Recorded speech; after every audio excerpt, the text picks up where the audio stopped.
नमस्कार, मैं हूं मनोज वर्मा और आप देख रहे हैं अटेंशन। आज देश की राजनीति का सबसे बड़ा जिन्न एक बार फिर बाहर आ गया है और मुद्दा है वही जाति जनगणना। लेकिन इस बार लड़ाई सिर्फ हाँ या ना की नहीं है, लड़ाई अब इसके फार्मूले और शब्दों पर आकर टिक गई है। लोकसभा में विपक्ष के नेता राहुल गांधी और कांग्रेस अध्यक्ष मल्लिकार्जुन खड़गे ने प्रधानमंत्री नरेंद्र मोदी को एक साझा चिट्ठी लिखी है और मांग बहुत सीधी है कि सरकार जो जाति जनगणना कराने जा रही है उसकी प्रश्नावली को तुरंत बदला जाए। विपक्ष का आरोप है कि इस पूरी प्रक्रिया में पिछड़ा वर्ग यानी ओबीसी शब्द का सही इस्तेमाल ही नहीं है। राहुल गांधी का कहना है कि अगर केंद्र ने बिहार और तेलंगाना जैसा मॉडल नहीं अपनाया तो ये जातिगत जनगणना सिर्फ दिखावा बनकर रह जाएगी। लेकिन सबसे बड़ा सवाल कि क्या विपक्ष की ये मांग वाकई प्रशासनिक सुधार और डेटा की सटीकता के लिए है या फिर इसके पीछे शुद्ध रूप से 2029 के लोकसभा और राज्यों के चुनावों की वोट बैंक वाली मंशा छिपी है। और क्या सरकार का मौजूदा फार्मूला वाकई त्रुटिपूर्ण है जिससे ओबीसी समाज की सही गिनती नहीं हो पाएगी। और एक साथ ये भी है कि और क्या जाति जनगणना के तौर तरीकों पर शुरू हुई ये नई जंग देश को सामाजिक न्याय की तरफ ले जाएगी या फिर मंडल बनाम कमंडल के दौर में वापस धकेल देगी। इसी पर करेंगे आज बात, लेकिन पहले रिपोर्ट देखिए।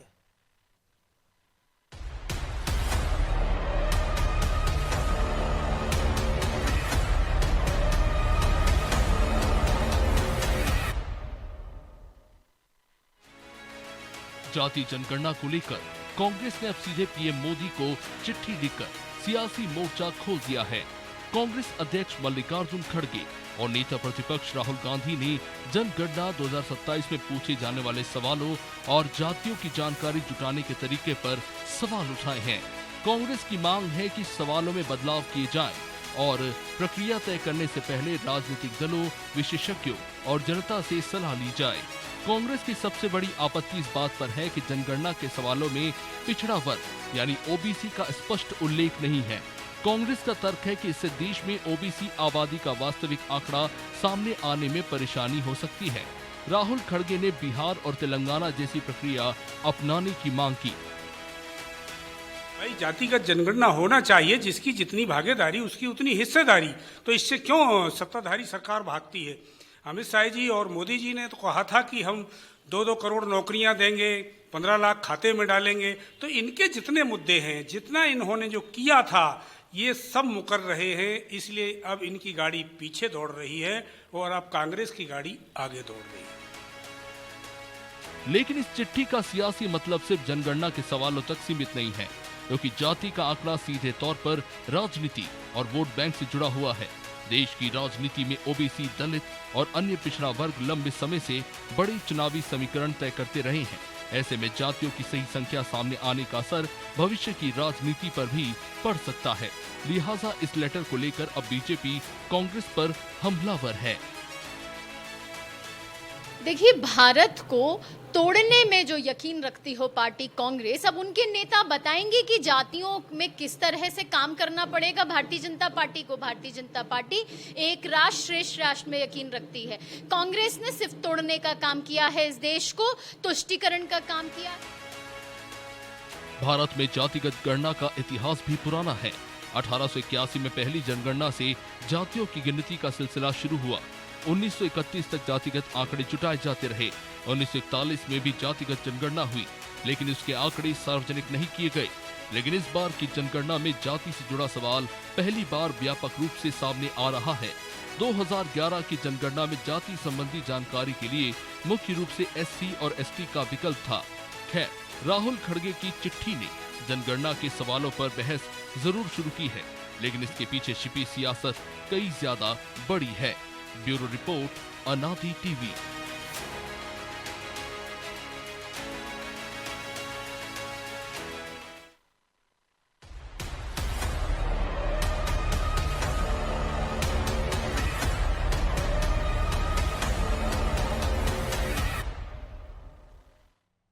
तो इस चिट्ठी के पीछे की आखिर असली मंशा क्या है, इसी को समझेंगे वरिष्ठ पत्रकार पंकज शुक्ला और हमारे सहयोगी ब्रजेश चौकसे के साथ। वो स्वागत है पंकज जी।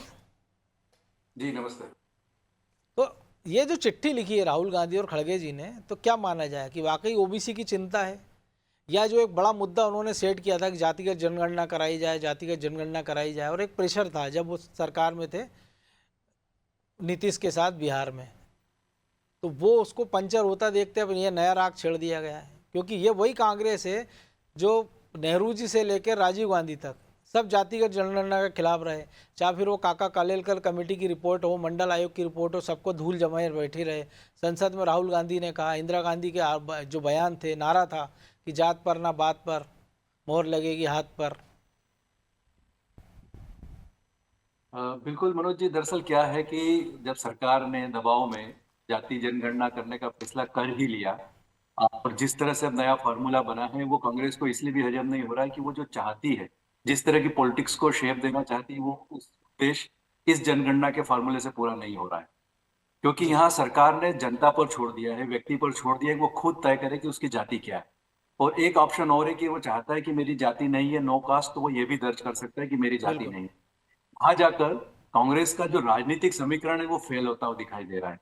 वो चाहती थी कि सरकार के ऊपर दबाव बने, ओबीसी एकजुट हो, और जो पिछले 3 दशकों से ओबीसी के हाथ में सत्ता है, भाजपा के ओबीसी नेताओं के हाथ में सत्ता है, वो किसी तरह निकल पाए।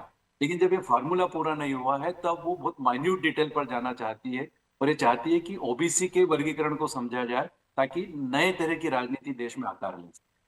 लेकिन जब मनमोहन सिंह के समय हमने देखा कि 4,400 करोड़ रुपए का भारी भरकम राशि खर्च की, 44 लाख से ज़्यादा जातियां उपजातियां गिनती में आ गई, तो फिर वो डाटा ही शेयर नहीं कर पाए।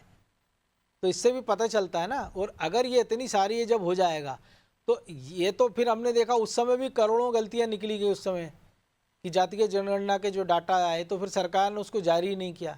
और इस बार भी अगर ये कर लिया जाता है तो जो आप भी जिक्र कर रहे हैं, तो ये पेच जो फंसेगा कि बाद में कि जाति उपजाति, फिर उसमें कई सारी जातियां, तो ये कुल मिलाकर फिर हो सकता है कि सरकार की जो मंशा है कि भाई डेटा के आधार पे उस वर्ग के लिए योजनाएं बनाई जाए, तो योजना तो ठंडे बस्ते में चली जाएगी। सरकार तो केवल कागजी खाना पूर्ति में आंकड़ों की बाबूगिरी करती रहेगी, और फिर अगली जनसंख्या का समय आ जाएगा जनगणना का। बिल्कुल, देखिए, अगर देश में वाकई में एकजुटता की बात है तो फिर जाति के आधार पर विभाजन नहीं होना चाहिए, क्योंकि इससे सामाजिक चेतना पूरी तरीके से विकसित होने वाली है। बिल्कुल। लेकिन चूंकि अब जाति राजनीति पर सरकार पर दबाव बना दिया है कांग्रेस ने, और आप भी जानते हैं कि कांग्रेस बहुत देर से चेती है ओबीसी राजनीति को लेकर। जब बिहार और उत्तर प्रदेश लंबे समय से हाथ में चले गए तब कांग्रेस को समझ में आया कि हमको ओबीसी की राजनीति करनी चाहिए।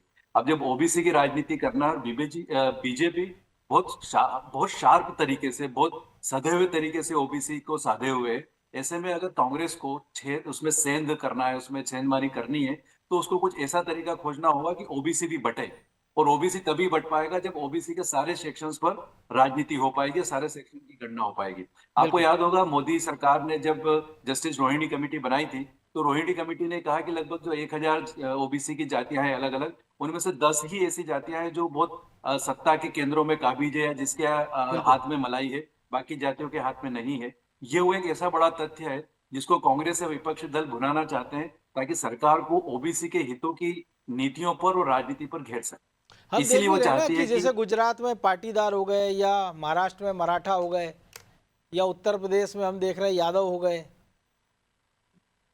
लेकिन बिल्कुल, अब जी, केवल ओबीसी कहने से काम नहीं चलेगा, बल्कि ओबीसी की भी शाखाओं पर जाना चाहती है कांग्रेस। तो ब्रजेश जी इतना आसान होगा? क्योंकि उस जाति का नेता भी तो आपको चाहिए होगा ना। क्योंकि मध्य प्रदेश की हम बात करें तो कांग्रेस का इतिहास देख लीजिए अभी तक का, और बीजेपी का हम देख लीजिए, अगर ये अभी के 20-25 सालों में हम देख लें कि उमा भारती हो, बाबूलाल गौर हो, शिवराज सिंह चौहान हो, मोहन यादव हो, ऐसे तमाम सारे ओबीसी नेता, फिर उनको केंद्र में खुद मोदी से बड़ा ओबीसी चेहरा कौन हो सकता है देश के लिए भी और बीजेपी के लिए भी। तो ऐसे में कांग्रेस के लिए सबसे महत्वपूर्ण यही है, क्योंकि अब जो जाति के हिसाब से वोट होता है उत्तर प्रदेश में, जैसे लोकसभा चुनाव का नतीजा आता है तो बीजेपी के लिए नुकसान होता है। लेकिन वो जाति को पीछे हटके जब वो हिंदू के रूप में वोट होता है तो पश्चिम बंगाल जैसे नतीजे निकल कर आते हैं। तो कांग्रेस को भी समझ में आ गया है कि जब तक जातियों की सेंधमारी नहीं होगी तब तक उत्तर भारत की राजनीति में या मध्य भारत की राजनीति में वो अपना पुराना वैभव वापस पा नहीं सकती। इसीलिए चिट्ठी पत्री का खेल। निश्चित तौर पर मनोज जी इसके सियासी मकसद है। आप देखिए, जाति जनगणना का विरोध करते रही कांग्रेस, इतिहास के पन्ने पलटे हम तो, चाहे राजीव गांधी हों चाहे इंदिरा गांधी हों, उससे पहले से लगातार जाति जनगणना का विरोध करती रही है। जात पात से उसमें बंटवारे से या जो उसमें आएगा तो उसको नुकसान होता है। लेकिन जैसे ही बीजेपी सरकार आती है, बीजेपी हिंदुत्व के छात्रों में तमाम जातियों को एकजुट कर लेती है, बहुसंख्यक के आधार पर वोट देने लगते हैं, लोग हिंदुओं के आधार पर वोट देने लगते हैं, तो कांग्रेस को नुकसान उठाना पड़ता है। इसलिए वो पुरजोर तरीके से जातीय जनगणना की मांग करती है। और जब वो जिस तरह से हमने देखा कि बिहार में सहयोगी रही है तो वहाँ उन्होंने उसको आगे बढ़ाने का काम किया, कर्नाटक में उन्होंने आगे बढ़ाने का काम किया। लेकिन आप देखिए कि जब बिहार से में वो अलग हो जाते हैं, नीतीश कुमार से अलग हो जाते हैं, गठबंधन से अलग हो जाते हैं, तब वही उसी जातीय जनगणना पे जो बिहार को वो मॉडल कह रहे हैं, आज कह रहे हैं और बीच में भी कहा था उन्होंने शुरुआत में कि बिहार का मॉडल होना चाहिए, ये होना चाहिए, वो उसकी खिलाफत करते हैं कि वो तरीका सही नहीं था। राहुल गांधी खुद करते हैं, इसमें पूरी कांग्रेस करती है। लेकिन आज वो पैरवी कर रहे हैं कि बिहार का मॉडल अपनाना चाहिए, बिहार का तरीका जो वहां अपनाया गया वो अपना, क्योंकि सियासी मकसद है। वो चाहते हैं कि ओबीसी जो एक बड़ी संख्या में, या कह सकते हैं हम बीजेपी के समर्थन में आ गए, उसके दावा है कि बीजेपी लगातार कहती रही है कि देखिए ओबीसी को प्रधानमंत्री है, राज्यों में हमने मुख्यमंत्री की बात करें, वो जाति जिस तरह से समीकरण है वो साधने की कोशिश की। मध्य प्रदेश में तो लगातार हम देख रहे हैं कि ओबीसी से मुख्यमंत्री दिए जा रहे हैं, चाहे उमा भारती की बात करो लगातार। तो इस वोट बैंक को हासिल करने के लिए ये चिट्ठी पत्री हो रही है कि पहले उन्होंने कहा जातीय जनगणना की मांग की, सरकार झुक गई, जिस तरह से लाजी ने बताया, झुक गई सरकार, तो आप देखिए जातीय जनगणना कराने लगी। तो अब उनको अपना मकसद जो था वो पूरा होता नहीं नजर आ रहा है, तो इसलिए वो कह रहे हैं कि साहब ये कॉलम खत्म कर देना चाहिए, ये नहीं है, नए तरीके से होना चाहिए। क्योंकि इसमें दोनों ही राजनीतिक दल, जिस तरह से कांग्रेस सोच रही है कि उसको सियासी फायदा मिले, उसी तरह से बीजेपी भी चाहती है कि उसको सियासी फायदा मिले। बिल्कुल सत्ता में तो वो उस हिसाब से करा रही है कि जातियों में विभाजन ना हो जाए, भाई ओबीसी वर्ग एक बड़ी संख्या में उनको सपोर्ट कर रहा है, तो ऐसा ना हो कि वो विभक्त हो जाए और कांग्रेस के पाले में छूटकर एक पक्ष उनके पाले में चला जाए। तो निश्चित तौर पर सियासी मकसद है इसके पीछे। लेकिन इससे हासिल क्या होगा?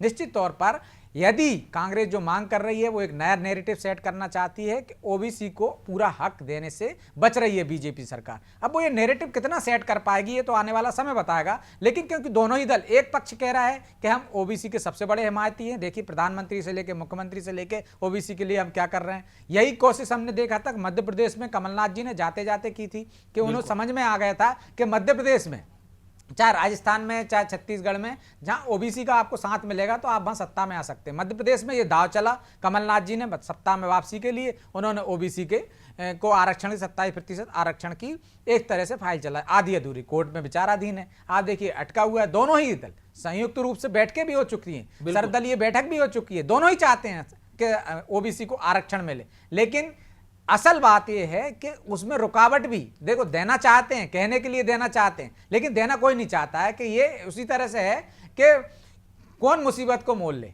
आप कोर्ट में बिल्ली के गले में घंटी कौन बांधे। तो ये सियासी मुद्दा हो गया है और राजनीतिक दल अच्छी तरीके से जानते हैं, अंदर से जानते हैं कि वो एक तरह से ये दाव चलकर बड़ा नुकसान कर रहे हैं सियासत में। लेकिन अपना फायदा देखने के चक्कर में वो उससे उनको परवाह नहीं है कि समाजें विभक्त हो जाएंगी किस तरह से। देखिए आप देखिए गुजरात चले जाइए आरक्षण के लोग, आप महाराष्ट्र चले जाइए किस तरह से मिला के मंडल कमंडल पार्ट 2 जैसी तैयारी, हाँ वैसी तैयारी है कि समाजों को बांटना और अपना मकसद साधना।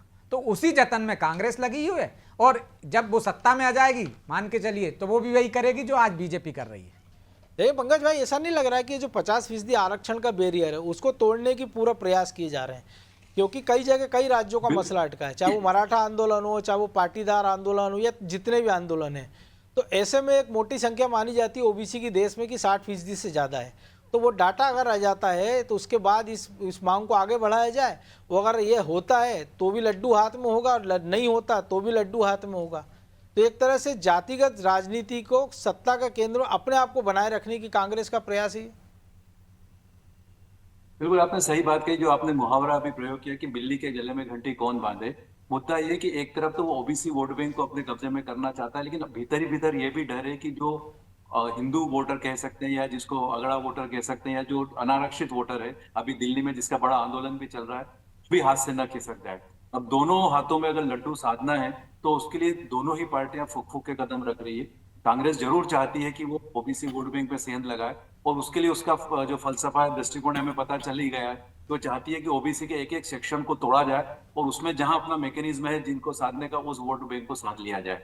यही वजह है कि कांग्रेस लगातार ये पैरवी कर रही है कि ओबीसी को रखा जाए, लेकिन उसके एक एक देखा जाए, उसमें जितनी जातियां हैं उनको देखा जाए, और फिर ये मुद्दा खड़ा किया जाएगा कि जो वंचित है उसको आरक्षण दिया जाए और उसको आगे बढ़ाया जाए। स्वाभाविक है 50% का बैरियर तोड़ना पड़ेगा, जैसा अभी ब्रजेश भाई ने भी जिक्र किया है। कमलनाथ सरकार ने एक पहल की थी, लेकिन कोई भी पहल अपने होने तक ही सीमित है, वो कारगर साबित नहीं हो पा रही, धरातल साबित नहीं हो पा रही है, क्योंकि उसी मुद्दा नियत उसी समय हमने देखा था कि मराठा आंदोलन को हाई कोर्ट में, गुजरात में पाटीदार आंदोलन को, तो मध्य प्रदेश में फिर कैसे हो जाता है। सरकारों को भी पता था, लेकिन उन्होंने कहा हमने अपनी तरफ से कर दिया, कोर्ट जाने।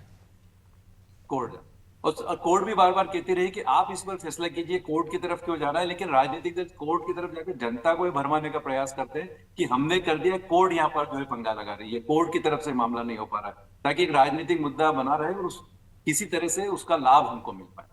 लेकिन ये भी एक बड़ा दुर्भाग्य है ना कि जैसे कोर्ट ने कहा SC/ST एक्ट को लेकर, तो वो जब वो लागू होने की बारी आई तो पूरे देश में विरोध हो गया, उसके बाद सरकार को मजबूरी में बदलना पड़ा। तो क्या गारंटी है अगर कोर्ट मंजूरी दे दे तो राजनीतिक दल उसको मान लेंगे?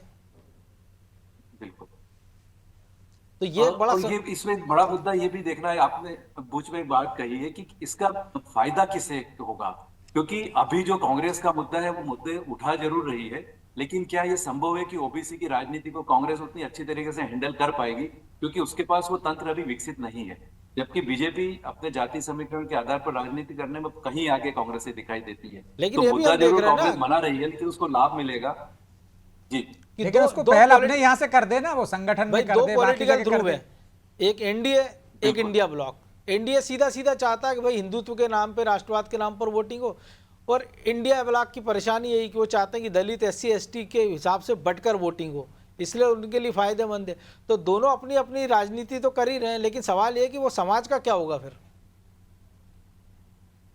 समाज की चेतना तो बहुत पीछे चली जाएगी, क्योंकि जिस तरह की एकता की हम सपना देख रहे थे देश में, वो तो नहीं दिखाई देगा, क्योंकि आपने कहा मंडल कमंडल पार्ट होने वाला है, और होगा ही, क्योंकि आपने एक बीज तो बो दिया है लोगों के मन में, खासकर ओबीसी में ये जरूर डाल दिया है कि आप जितना हक आपको मिलना चाहिए उतना मिल नहीं रहा है, और इसके पीछे कोई व्यवस्था दोषी है, आरक्षण की व्यवस्था नहीं मिल रही है, उसको बढ़ना चाहिए और आपका हक है, और हक के नाम पर जो विभाजन किया जा रहा है वो जरूर देश के लिए बुरा होने वाला है। लेकिन ब्रजेश जी दिक्कत यही है ना, फिर या तो फिर क्रीमी लेयर की भी बात हो जाए लगे हाथ, क्योंकि हम देख रहे हैं कि एक ही परिवार, वो उसको अगर आरक्षण का लाभ मिल रहा है तो एक ही परिवार में 4-4, 6-6, 8-8, 10 IAS हैं, और उसी IAS के घर उसी जाति के एक आदमी या तो प्यून का काम कर रहा है, या तो उसके कुत्तों को नहला रहा है, या उसको घुमा रहा है। ये हम सिस्टम देख रहे हैं। तो क्रीमी लेयर पे भी हो जानी चाहिए लगे हाथ बात, फिर एक सेक्शन इसका भी जोड़ दिया जाए, फिर एक कॉलम कि भाई इस परिवार में कितने लोगों को इसका लाभ मिल चुका आरक्षण का, उसको बाहर करते जाइए, उसी जाति का दूसरा आदमी आगे आएगा। क्योंकि जो मंशा थी आरक्षण की वो तो यही थी ना कि समाज का जो सबसे पिछड़ा आदमी भी है वो भी इस दौड़ में आगे आ जाए, लेकिन उसका तो कल्याण हो नहीं रहा है। और अब जातियों के नाम पर, क्योंकि पिछली जनगणना में 44 लाख से ज़्यादा उपजातियाँ जातियाँ दर्ज हो गई, अगर ये होता है इस बार तो ये संख्या 1 करोड़ भी जा सकती है। तो मनोज जी यहीं तो आपका मुहावरा सटीक बैठता है कि बिल्ली गले में घंटी बांधे कौन।